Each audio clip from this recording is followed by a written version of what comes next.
Third sem exam ಎಲ್ಲ ಮುಗಿಸ್ಕೊಂಡು end of the day ಒಂದು ರೀಲ್ಸ್ ಮಾಡೋಣ ಅಂತ ಎಲ್ರದ್ದು ಹಾಲ್ ಟಿಕೆಟ್ ಕಲೆಕ್ಟ್ ಮಾಡಿಕೊಂಡು ಡಸ್ಟ್ಬಿನ್ಗೆ ಹಾಕಿ ಮತ್ತೆ ಅದೇ ಹಾಲ್ ಟಿಕೆಟ್ನ ಎತ್ಕೊಂಡು ಮನೇಲಿ ಜೋಪಾನವಾಗಿಟ್ಟು ಸುಮ್ಮನೆ ಕೂತಿದ್ವಿ. ಫ್ರೀ ಆಗಿರೋ ನಮ್ಮ ಫ್ರೆಂಡ್ಸ್ ಎಲ್ಲ ಟ್ರಿಪ್ ಹೋಗೋಣ ಅಂತ ಒಂದು ಪ್ಲ್ಯಾನ್ ಮಾಡಿದ್ರು.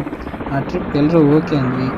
ಸ್ಟಾರ್ಟಿಂಗಲ್ಲಿ 14 ಜನ ಇದ್ದರು, ಎಂಡಿಂಗಲ್ಲಿ 10 ಜನ ಬಂದರು.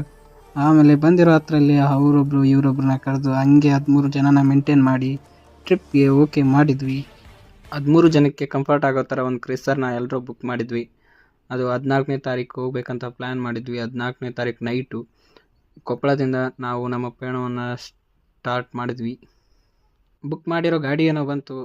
ಎಲ್ಲರೂ ಮಾಡೋ ಥರ ನಾವು ಪ್ರಾರಂಭದಲ್ಲಿ ಗಾಡಿನ ಪೂಜೆ ಮಾಡಿ ಪಯಣ ಸ್ಟಾರ್ಟ್ ಮಾಡಿದರೆ ಒಳ್ಳೆಯದು ಅಂತ ಪೂಜೆ ಮಾಡೋಕ್ಕೆ ಸ್ಟಾರ್ಟ್ ಮಾಡಿದ್ವಿ. ನಮ್ಮ ಗ್ರೂಪಲ್ಲಿ ಪೂಜೆ ಮಾಡೋಕ್ಕೆ ಬರೋದು ಒಬ್ಬನಿಗೆ, ಅವನ್ನೇ ಪೂಜೆ ಮಾಡೋಕ್ಕೆ ಮುಂದೆ ಕಳಿಸಿ ಅವನ್ನೇ ಪೂಜೆ ಮಾಡೋದನ್ನು ಮುಗಿಸ್ಕೊಂಡ್ಮೇಲೆ ನಾವು ತಂದಿರೋ ಒಂದು ಬೋರ್ಡು ಸ್ಟಿಕ್ಕರ್ನ ಗಾಡಿಗೆ ಹಚ್ಚಿ ನಮ್ಮ ಪಯಣನ ಪ್ರಾರಂಭ ಮಾಡಿ